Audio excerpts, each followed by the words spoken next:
Boa noite a todos, paz em nossos corações. Hoje o tema é evangélico, o que me agrada bastante.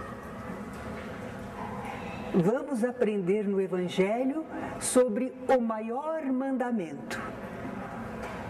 Lemos lá em Lucas capítulo 10, versículos 25 a 28.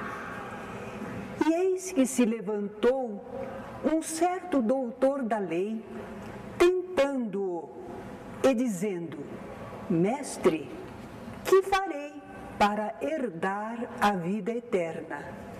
E ele lhe disse: que está escrito na lei? Como a lês tu? E respondendo ele, disse: amarás ao Senhor teu Deus de todo o teu coração, de toda a tua alma e de todas as tuas forças e de todo o teu entendimento, e ao teu próximo como a ti mesmo. E disse-lhe: respondeste bem, faze isso e viverás. É uma conversa entre Jesus e um doutor da lei. E nós ficamos então nos perguntando: o que será doutor da lei? É um advogado? Não, não é bem isso.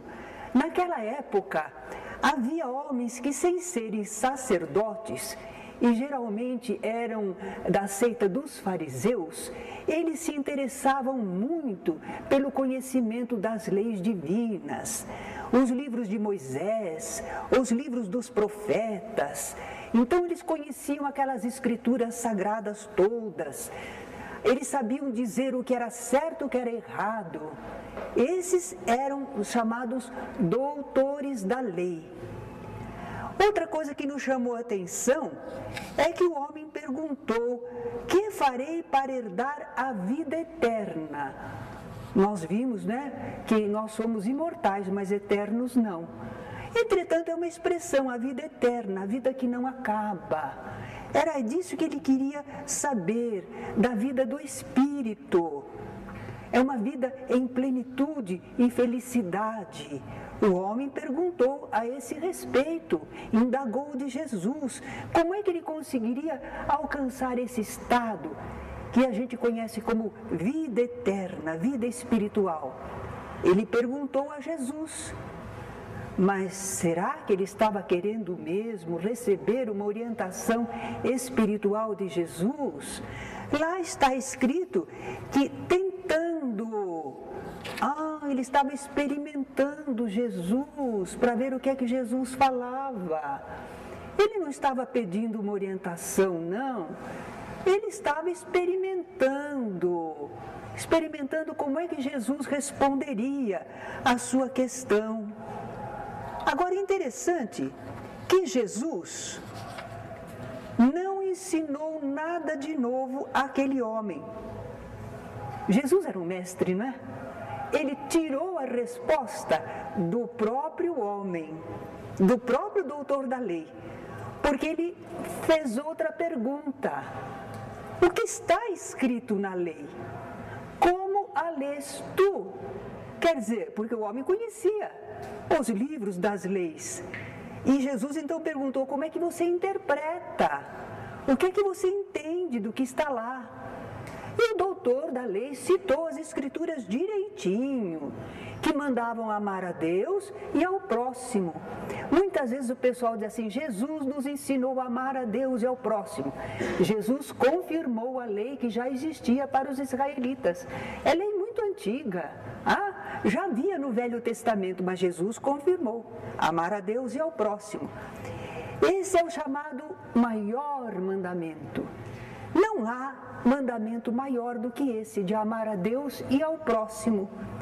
Porque esse mandamento, ele engloba e resume todos os outros. Quem ama a Deus, respeita esse nome de Deus, não é? Naturalmente procura obedecer a essas leis de Deus. Está amando a Deus, então vê em Deus o seu Pai, o seu Criador, e o respeita. E procura santificar o nome de Deus em tudo que Deus criou, em si mesmo também. a pessoa também se respeita porque ela sabe que é uma obra de Deus. Eu sou um filho de Deus, uma criação divina. Então, em tudo que a pessoa faz, ela procura respeitar o seu Criador, demonstrando o seu amor. Mas também quem ama ao próximo, honra pai e mãe, não rouba, não mata, não adultera, não levanta falso testemunho e nem cobiça coisa alguma de quem quer que seja. Nós estamos relembrando aí o que? Os 10 mandamentos. Olha lá, se a pessoa ama o próximo, ela não vai fazer nada de mal para o seu semelhante. Não pode, não é? Então é por isso que esse mandamento, ele engloba todos, amor a Deus e ao próximo.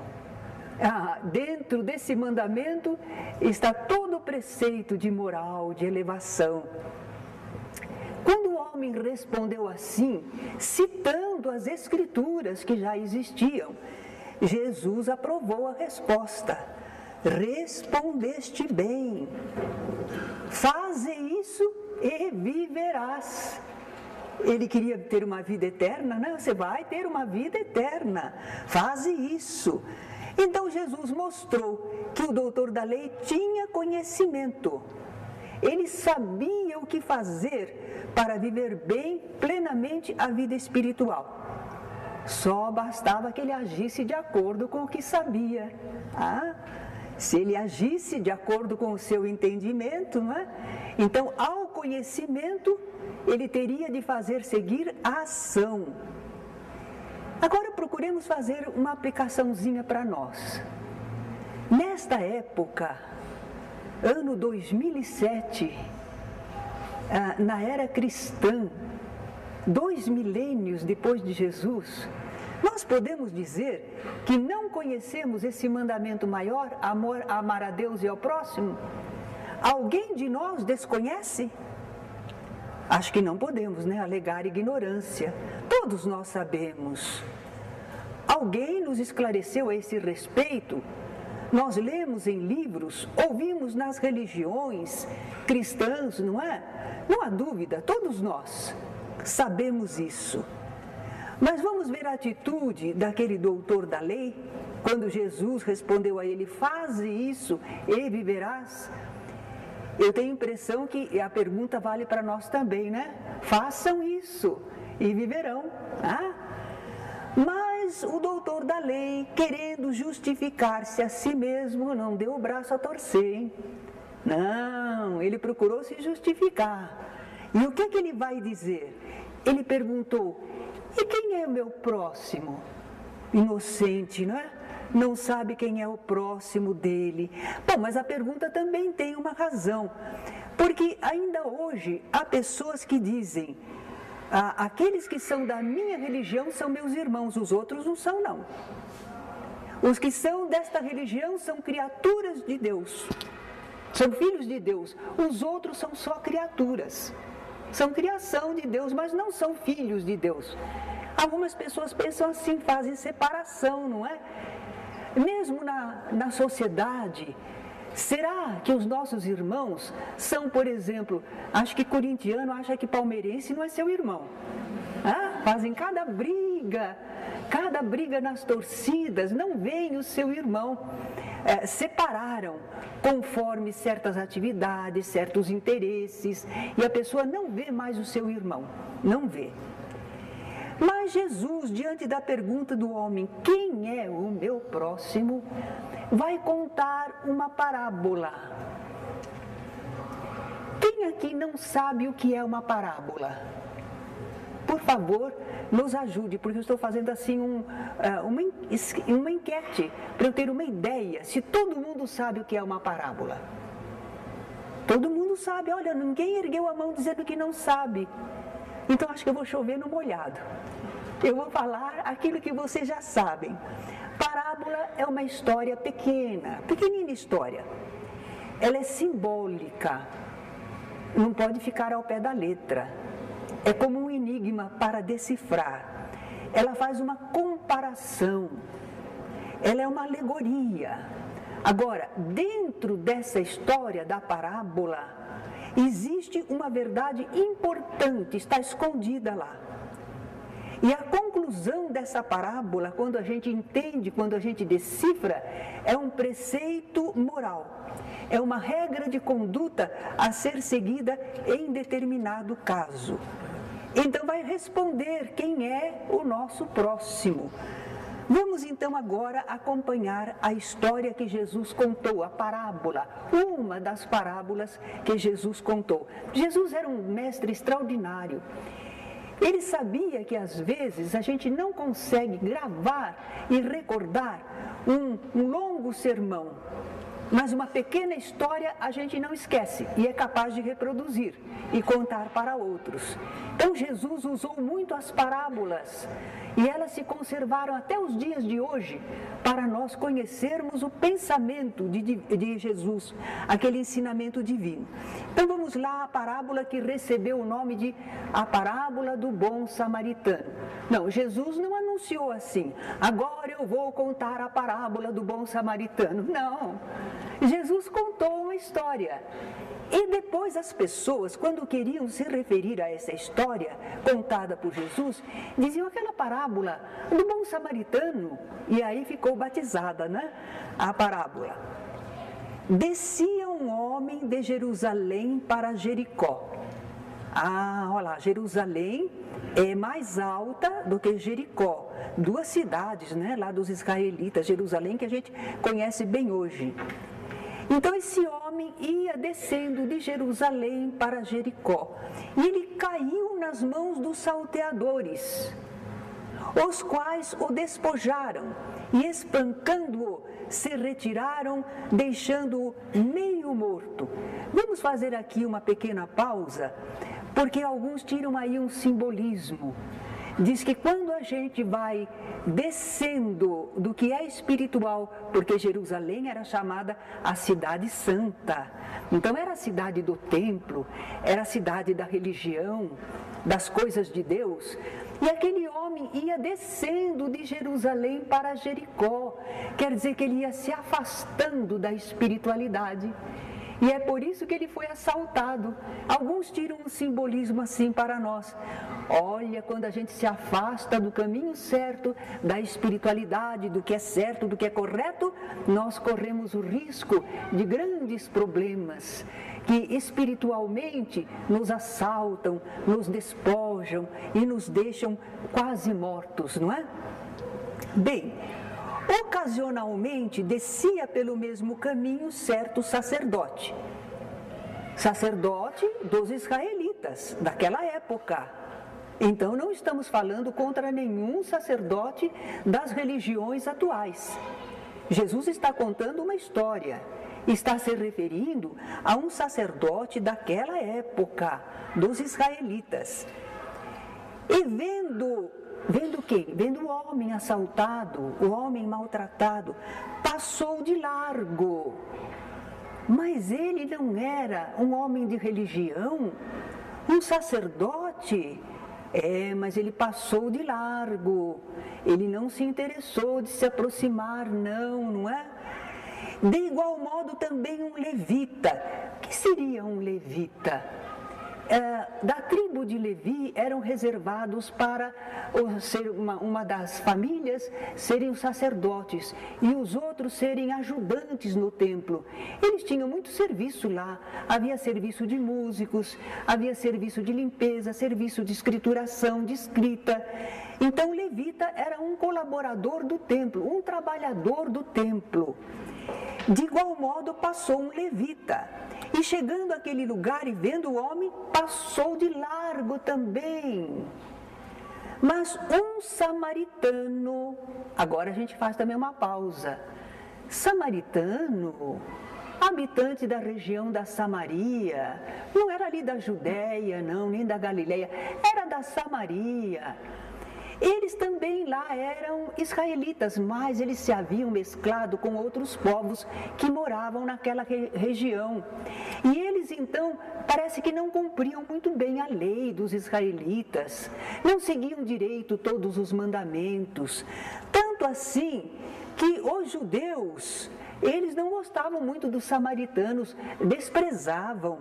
Eles chamavam os samaritanos de gente de má vida, porque não vivia de acordo com todos aqueles preceitos que os judeus viviam. Mas um samaritano que ia de viagem chegou ao pé dele, do homem assaltado, e vendo-o, moveu-se de íntima compaixão e, aproximando-se, atou-lhe as feridas. Quer dizer, enfaixou, não é? Estavam sangrando. Deitando-lhes azeite e vinho, eram os remédios da época. O povo usava estas coisas mais como medicamento. Nós não usamos bastante o sal, em alguns casos, não é? Então, o azeite e o vinho. Então, ele cuidou do homem, das suas feridas. Depois o pôs sobre a sua cavalgadura. Ele estava cavalgando um animal. Pôs ali o homem e levou-o para uma estalagem e cuidou dele. Mas no outro dia, esse homem tinha que viajar, não podia ficar ali. E partindo ao outro dia, tirou 2 dinheiros. Denário correspondia a um dia de salário. Então, 2 denários era uma quantia considerável, não é? E partindo ao outro dia, tirou 2 denários e deu-os ao hospedeiro, disse-lhe: cuida dele, e tudo o que demais gastares, eu te pagarei quando voltar. Foi uma assistência completa, não é?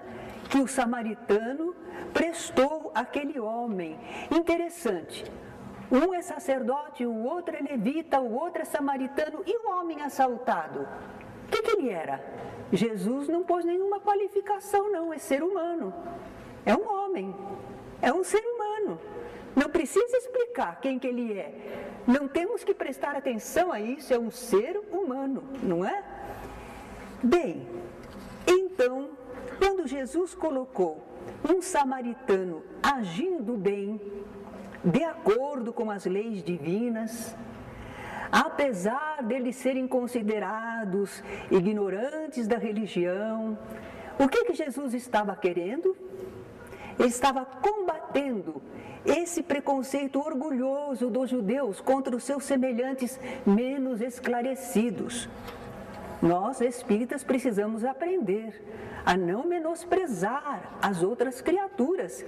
Se acaso nós sabemos que estamos com mais conhecimentos do que eles, se pensamos assim, nós não devemos desmerecer as outras criaturas, não é? É preciso ver o que a pessoa sente, pensa e faz. Ali é que está o verdadeiro merecimento. Então, Jesus não falou nada do homem assaltado. É um ser humano em necessidade. É isso que basta para merecer nossa atenção e ajuda. Depois de contar a parábola, aí Jesus indagou ao doutor da lei: qual destes, pois, te parece que foi o próximo daquele que caiu nas mãos dos salteadores? E o doutor da lei respondeu, é claro, o que usou de misericórdia para com ele. Jesus então concluiu: vai e faze da mesma maneira. Que linda conclusão, não é? Como Jesus era mestre. Falou pouco, contou apenas uma história, mas nos ensinou a todos através dela, não é? O que nós aprendemos nessa parábola? Porque o importante é isso, é entender o que Jesus ensinou. Porque o que Jesus ensina orienta a nossa vida, é norma de vida para nós, é a norma moral, o que é certo, o que é bom fazer. Então veja, nós aprendemos aí, amar a Deus e ao próximo é o que devemos fazer para alcançar o progresso e a vida espiritual plena. Jesus confirmou, é o mandamento maior, é. Então saber isso é importante. Mas não basta. Não basta seguir uma doutrina religiosa, não basta cumprir as obrigações de culto de sua igreja. O que é preciso então, se não basta o conhecimento religioso, se não basta cumprir as normas de uma igreja? O que precisa, o que está faltando? nós precisamos concretizar o conhecimento em boas obras em favor do próximo. E nós não vamos perguntar quem é o meu próximo, não é? Porque agora nós aprendemos. Olha, ser o nosso próximo não depende da pessoa. Não depende da pessoa, nenhuma qualidade dela. Não é ser nosso parente, não é ser do nosso grupo social. Nada na pessoa a qualifica como nosso próximo, nada, nada. Agora depende de nós, da nossa capacidade de amar, de sermos capazes de vencer o egoísmo, a inércia, os preconceitos e nos interessarmos pelas pessoas, nos aproximarmos dela. Quantas vezes numa família o pai não foi próximo dos seus filhos, porque ele foi embora e largou a família. Ele não foi próximo da esposa e ele não foi próximo dos próprios filhos. Mas há filhos também, que assim que atingem uma certa idade, vão embora, largam pai, mãe, irmãos e nunca mais nem dão notícia. Também não foi próximo. Olha, laços consanguíneos não fizeram a pessoa se sentir próximo. Então, nada nas pessoas pode fazer que elas sejam próximas de nós, o nosso próximo. Nós é que vamos nos aproximar das pessoas, dos nossos semelhantes, sermos fraternos com eles, fazendo a eles o que queríamos que nos fizessem. Porque isso Jesus falou numa outra oportunidade. Tudo quanto quereis que os homens vos façam, fazei-o vós a eles. Talvez que a gente diga, Jesus, mas é demais, hein? Porque olha, tanta coisa que eu acho que são boas, que eu gostaria que fizessem para mim. Eu gostaria que as pessoas me compreendessem, que as pessoas me suportassem quando eu estou nervoso, que as pessoas me alegrassem quando eu estou triste, que as pessoas me ajudassem quando eu estou em dificuldades, que as pessoas me socorressem quando eu estivesse doente. Olha quanta coisa que eu quero para mim. E eu tenho que fazer tudo isso para os outros? É a lei. Tudo quanto quereis que os homens vos façam, fazei-o vós a eles. Nós aprendemos com Jesus em várias oportunidades. É esse amor ao próximo. E não se fala de esmola, não se fala de caridade puramente material. É aproximar-se fraternamente da outra pessoa. Então, quem ama a Deus, ama o seu semelhante. Porque o seu semelhante é criação de Deus, é filho de Deus, é nosso irmão. Então, se a gente ama a Deus, a gente ama o Filho de Deus, nosso irmão também, não é? E aí nos tornamos próximos dele, interessamos-nos pelo seu bem e o auxiliamos em tudo que nos for possível. Os espíritas estão aprendendo a pensar no semelhante. É por isso, que as casas espíritas têm obras assistenciais, porque existe a caridade moral, a caridade espiritual, mas as pessoas estão encarnadas, elas têm corpo, elas precisam comer, vestir, precisam de cuidados. Então, a casa espírita procura fazer obras assistenciais e convidar as pessoas, estimular, para que ajudem ao seu semelhante. Imagine se nós ficássemos aqui só falando teoricamente do amor ao próximo e a casa não tivesse uma tarefa de assistência ao próximo. Seria muito frio, não é? Muito indiferente. Não. É preciso nos aproximarmos dos nossos semelhantes. João Evangelista, na sua carta, ele diz assim: quem diz que ama a Deus e não ama a seu irmão é um mentiroso. Pois, se ele não ama ao seu irmão ao qual vê, como é que ele pode amar a Deus a quem ele não vê? A gente não vê a Deus e a gente diz que ama a Deus, mas não ama o Filho de Deus que a gente vê, que está ali à nossa frente. Todos esses argumentos, todos esses ensinamentos são para que a gente saia do egoísmo, da indiferença. Às vezes não é maldade nossa, é uma ignorância e desatenção. Nós não fomos acostumados a pensar no semelhante. Pelo contrário, nós fomos aconselhados: ah, não, cuida de você, não pense assim dos outros, não, você fica muito obrigado, cansado, não vale a pena, as pessoas são ingratas. E nós somos muito aconselhados ao egoísmo. E os Espíritos nos têm esclarecido que as duas maiores chagas da humanidade são o materialismo e o egoísmo. Materialismo que faz a gente só pensar nas coisas da matéria e o egoísmo que faz a gente só pensar em si. Com isso a gente fica bitolado, a gente não se desenvolve, a gente não faz tudo o que poderia e deveria fazer.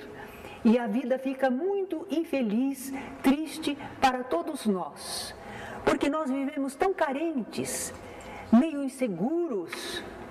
Nós achamos que ninguém ama ninguém, que ninguém ajuda ninguém. Mas precisamos começar uma etapa nova, um sistema novo. Jesus nos convidou a isto, ao amor ao próximo.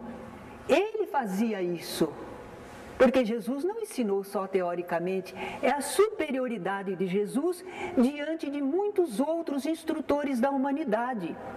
Houve grandes mestres teóricos da humanidade, mas Jesus, tudo o que ele ensinou, ele fez.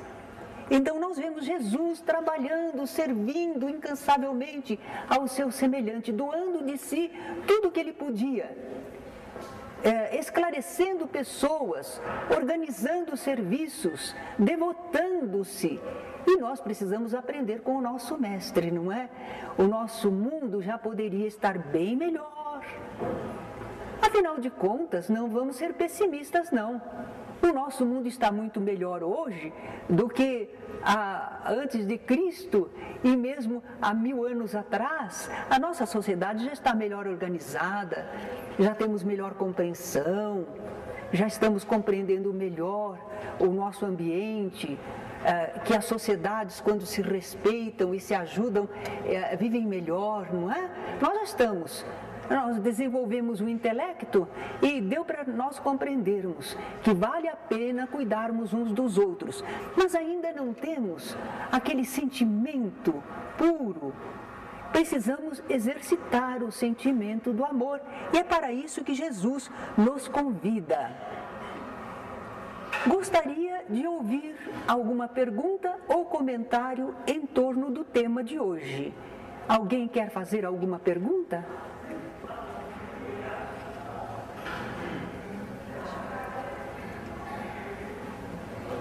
Você falou que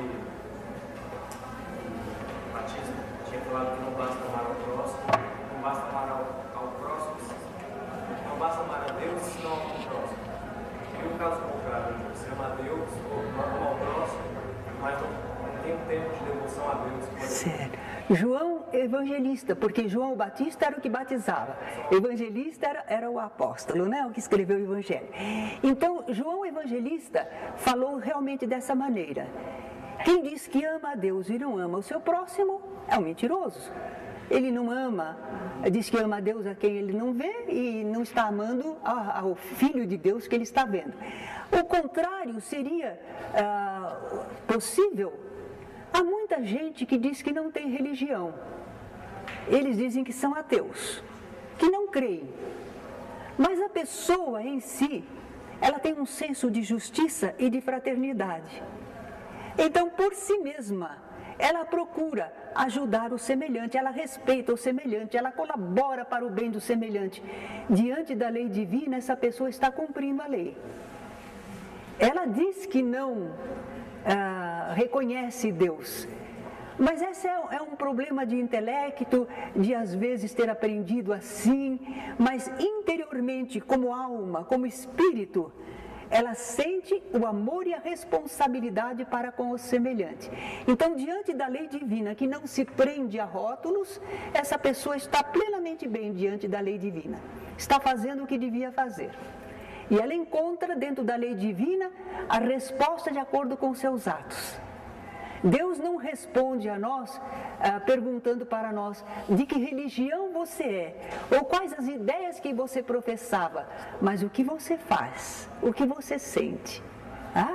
Então é isto que estabelece a situação boa ou má no plano espiritual para um espírito. É o que ele pensa, sente e faz, no sentido de o melhor que ele entende. Às vezes uma pessoa diz assim, não creio em Deus. Mas ela olha uma criança que está ali ao lado e ela partilha o que ela tem com a criança. E ela procura alfabetizar a criança. E ela procura socorrer alguém que está muito carente. Às vezes é um industrial. E nós dizemos aquele ricaço. Ele é um industrial.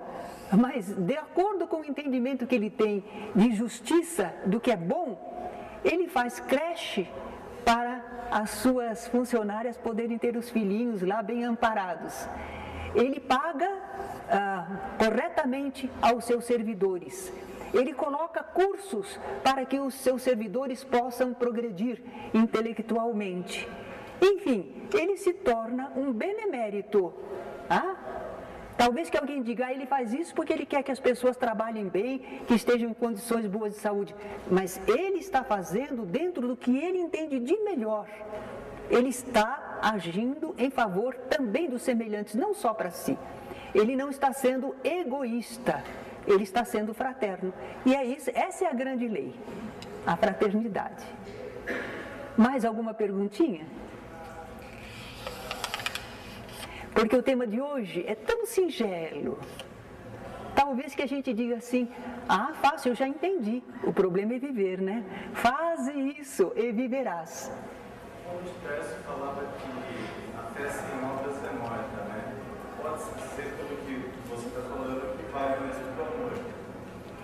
Sim, porque a fé seria o conhecimento espiritual. Então você diz que tem uma fé, que você conhece algo espiritual. Mas se você não age de acordo com o que você conhece, não adiantou nada. Da mesma forma aí em relação ao amor, não é? Você acha, você conhece que existe o amor, que o amor é a lei, mas você não vive. Então a fé sem obras é morta. É muito importante também isto que foi lembrado pelo companheiro, porque algumas pessoas dizem assim, não, o que nos salva é a graça de Deus. Ninguém se salva pelas suas obras, mas quando Deus nos dá a fé, aí eu digo, por que Deus não deu a fé para todo mundo? Por que uns tem e outro não tem? Fé é conhecimento espiritual, é uma conquista de cada pessoa, é um desenvolvimento de cada pessoa, a cada um segundo suas obras. Está ao alcance de todos conhecerem a vida espiritual, mas nem todos ainda conseguem compreender perfeitamente. Então a nossa fé, ela não pode ser assim, porque eu sou de tal religião, eu estou salvo. Não, porque eu creio em Jesus, eu estou salvo. Jesus tem uma passagem em que ele diz, afastai-vos de mim, vós que fazeis a iniquidade. Não adianta dizer Jesus, Jesus. Não, mas eu creio em Jesus. Você crê em Jesus. E Jesus pode crer em você? Por exemplo, tem que amar o próximo como a gente ama a gente mesmo. Mas, por exemplo, eu não consigo ainda acontecer. Tem pessoa que eu acho antipática. Como é que eu faço? Eu pedindo para Deus a minha oração, nesse sentido ele não vai me ouvir. Não, ela está colocando que nem sempre a gente consegue sentir simpatia, amor por todas as pessoas. Não se trata bem disso. Se trata de nós fazermos a pessoa o que gostaríamos que fizessem para nós. Ninguém está falando que você tem que amar a pessoa com o mesmo amor que você ama um filho, que você ama alguém com quem você se entende tão bem, que você tem confiança. Às vezes você não ama a pessoa porque você tem até medo dela, não sabe o que ela vai fazer, mas você não faz o mal para ela e você faz todo o bem para ela que você desejaria para si mesmo. Você está dentro da lei. O amor está ligado com a evolução do espírito também, porque muita gente assim olha uma pessoa e fala, não fica com a cara dela, mas eu acredito que isso vem Jesus sabia que às vezes as pessoas tinham suas falhas, seu comportamento não correto, e às vezes ele falava, mas ele não falava para condenar a pessoa e expô-la diante dos outros, julgando as pessoas. Ele falava justamente para despertar, para alertar, como mestre que ele era, não é? Então Jesus poderia saber se ele podia confiar numa pessoa ou não, mas isso não queria dizer que ele deixava de amar. Ele sempre via na pessoa um filho de Deus, um espírito que pode chegar a entender e produzir lindas coisas. Agora, ele não impedia, ele deixava o livre-arbítrio. Quando Judas estava atraiçoando Jesus, Jesus sabia, mas não impediu. Jesus disse: o que tens a fazer, faze-o depressa. Jesus não impediu. Por quê? Porque as pessoas têm direito ao seu livre-arbítrio mesmo quando erram. Mas ele foi lá nas trevas buscar o Judas? Como? Ele foi lá nas trevas buscar o Judas? Depois da desencarnação, consta que ele foi no plano espiritual, onde se encontrava Judas, infeliz, complicado, ele foi ajudar Judas a se reerguer. Certo? Então, mas em vida, ele não impediu. Se não fosse Judas, seria um outro. Porque o movimento, Jesus sabia que os adversários do bem estavam se movimentando. E seria realmente atraiçoado e entregue por alguém, de alguma maneira. No caso foi Judas, do seu livre-arbítrio. Jesus tinha alertado, convidado todos, mas não ia tirar a experiência do companheiro. Mas Jesus morreu, ele entregou Jesus para morrer. Alguém morre? Jesus sabia que não. Jesus sabia que ele iria dar um testemunho da desencarnação e da volta esplendorosa espiritualmente, não é? Então Jesus tinha uma outra compreensão. Nós é que dizemos: não pode, prende essa pessoa, mata, ele está querendo matar Jesus, mata ele. Mas não era esse o entendimento espiritual do mestre. Ele jamais praticou violência contra quem quer que seja. Ele não ia exemplificar a violência a pretexto de se defender. Então nós temos grandes mestres no nosso mundo, um Gandhi, por exemplo, não é? Martin Luther King. Quantos que foram sacrificados pela ignorância, pelos interesses das pessoas? A companheira lá atrás estava fazendo uma pergunta? Eu queria saber mais assim, o próximo de nós mesmos, né? Como a gente pode amar o próximo que tirou a vida de alguém que a gente ama muito? Como será que Maria amava o pessoal que crucificou Jesus? Eu acho que pela compreensão dela, entregava para Deus: misericórdia, meu Deus. Jesus na cruz disse: Pai, perdoa-lhes, porque eles não sabem o que fazem. Eles estavam tirando uma vida que seria tão útil para eles, que poderia ajudá-los tanto, e na ignorância deles eles estavam eliminando, não é? Então alguém assassinou, tirou a vida de um ente querido nosso. Nós lamentamos que o nosso ente querido tenha desencarnado por uma ação infeliz assim, mas nós sabemos que o nosso ente querido não morreu. Deus não deixa que nenhuma pessoa possa matar um filho seu. Mata o corpo, mas não o espírito. Jesus dizia: não temais os que matam o corpo, mas não podem matar a alma. E naturalmente, nós que somos cristãos, porque nós estamos aprendendo a ser cristãos, não é? Nós temos que partir para essa compreensão de não ficar pensando, não ficar querendo vingança, porque nós dizemos justiça, mas é vingança que a gente quer. O mesmo mal que causou para o meu filho, quero que sofra. Isso é vingança.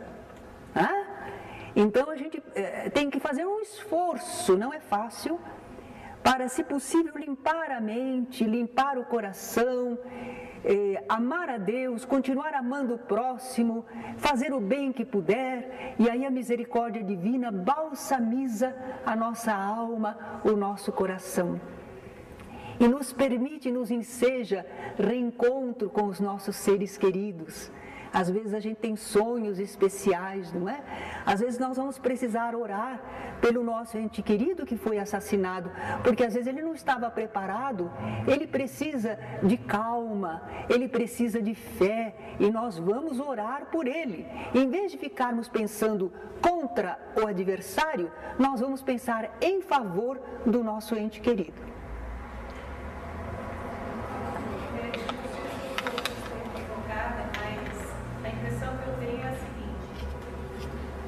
Nós só conseguimos suportar uma situação como essa que foi citada se nós estivermos perto de Deus. Porque pelas leis da terra, fica muito difícil a gente aceitar tamanha brutalidade, principalmente, como ela disse, se for um ente muito querido. A gente só consegue dar conta disso se a gente estiver muito próximo de Deus e seguindo muitos ensinamentos de Deus, senão você não é fácil. E eu acho que esse processo Mas, sim, é exatamente o que a gente vem buscando, aprendendo, porque para ter a defesa contra esses desvios. Porque eu própria tinha uma dificuldade muito grande de lidar com a injustiça. Eu achava que eu tinha que resolver a situação na hora. E hoje não. Hoje eu consigo, sem ansiedade, esperar que aquela coisa se resolva por outra via, que não pela minha interferência. Mas isso eu só consegui lendo muito, estudando muito e acreditando, acima de tudo, acreditando que tem alguém que vai fazer melhor do que eu. Porque se alguém não sou eu. Certamente, nós ainda não sabemos dirigir os fatos da vida. E nós estamos aprendendo no encontro de tantas dificuldades qual seria a melhor solução. Nós ainda não sabemos, mas temos uma regra: fazer aos outros todo o bem que queremos para nós. No Decálogo mesmo diz assim: não faça isso, não faça aquilo, não faça. Jesus veio e falou: faça isso, faça aquilo outro. Jesus falou todo positivo, todo o bem que a gente deve fazer, nos convidou. Mas para seguir a Jesus você tem razão. Se eu não entendo a vida espiritual, se eu não entendo lei de causa e efeito, reencarnação, eu não posso compreender a justiça divina. Se eu acho que a vida é uma só e acabou, então eu digo: como? Tirou a vida do meu ente querido, não deixou ele viver, prejudicou, não, mas se eu sei que a vida continua, eu digo: não, ele tirou o corpo, ele prejudicou alguma oportunidade, mas dentro da lei divina, a vítima tem todo o amparo, e aquele que é o criminoso, aquele que ainda está preso nas consequências do que fez. Mas se não for uma compreensão muito grande, experiência neste campo, a pessoa não confia. Por isso é que às vezes a pessoa aprende assim alguma coisa, mas diante de um acontecimento parece que fracassou tudo. Mas não é que não tinha raízes. Ela não tinha raízes ainda. Ela não tinha examinado bem aquilo, experimentado para ter convicção verdadeira, não é? Eu acho que nesse sentido, até a gente lembra que o tempo, mas a gente está encarnando um todo, em certo sentido é animal e tem instintos, né? Então, como ela colocou, tem que estar muito próximo, e ainda assim, elas muito próximas, quando é uma situação limite, como um filho ser uma criança, como aconteceu, eu acho que o esforço tem que ser, não no sentido de eu tenho que tentar amar, não, mas é que acho que o direito de defesa. No livro dos... Sim, certo. Não queira a violência, porque o que me choca muito é a reação das pessoas. Violenta. Alguns fatos. Então, até eu dou aula para 300 alunos ali e a gente começou a debater porque eles estavam a favor, porque elas tinham pena de morte. E eu fui falando sobre os direitos humanos, a realidade das pessoas. As pessoas enfrentam outra realidade que eles desconhecem, né? Por que acaba naquela vida? Eles disseram: se fosse com a sua família. Eu falei: se fosse com a minha família, é claro que na hora, instintivamente, a minha reação seria de revolta. Mas isso não quer dizer que eu ache certo a sociedade tirar a vida de outra pessoa. Porque quando a pessoa está num estado emocional muito descontrolado, ela não vê o melhor a fazer. Não podemos julgar por esse momento. A sociedade que está isenta de ânimo e que vê o que é melhor, deve então ter os seus padrões. Agora, é humano que a gente observe que uma pessoa se descontrolou diante de um acontecimento assim. Porém, se a pessoa tiver um certo conhecimento espiritual, ela vai sofrer, mas ela não vai querer entrar por esse campo de vingança. É interessante, é a mesma coisa diante da desencarnação de alguém. Quando a pessoa tem conhecimento de vida espiritual, ela sofre. Ela diz, meu ente querido partiu. Ela sofre também, ela chora, mas ela não blasfema e não se desespera, porque sabe da continuidade da vida.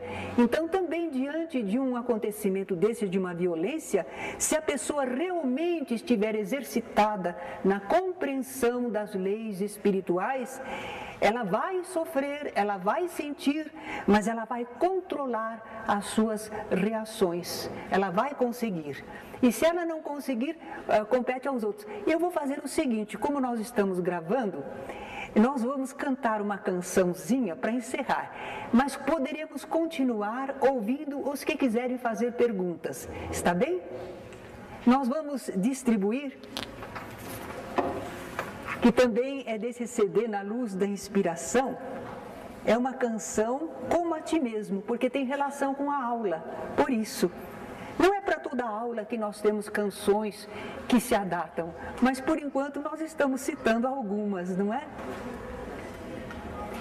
Enquanto eles estão distribuindo, eu já aproveito e já vou cantando, não é?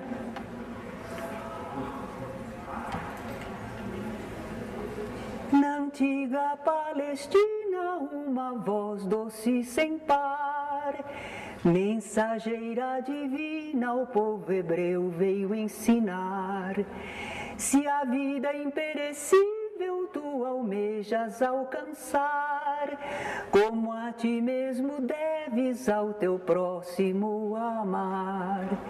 Grande revelação que do Senhor nos vem, a dor do nosso irmão é a nossa dor também, e a luz que acendemos em cada coração é a lâmpada que temos na própria escuridão.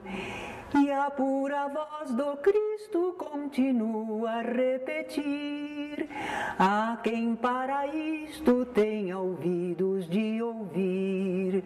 Se a vida é imperecível tu almejas alcançar, como a ti mesmo deves ao teu próximo amar. Dá para cantar agora? Então vamos lá. Na antiga Palestina, uma voz doce sem par, mensageira divina ao povo hebreu veio ensinar. Se a vida é imperecível tu almejas alcançar, como a ti mesmo deves ao teu próximo amar. Grande revelação que do Senhor nos vem, a dor do nosso irmão é a nossa dor também, e a luz que acendemos em cada coração é a lâmpada que temos na própria escuridão. E a pura voz do Cristo continua a repetir, a quem para isto tem ouvidos de ouvir. Se a vida é imperecível tu almejas alcançar, como a ti mesmo deves ao teu próximo amar. Nós vamos encerrar essa parte, fazer a vibração e continuaremos conversando com os que tenham interesse.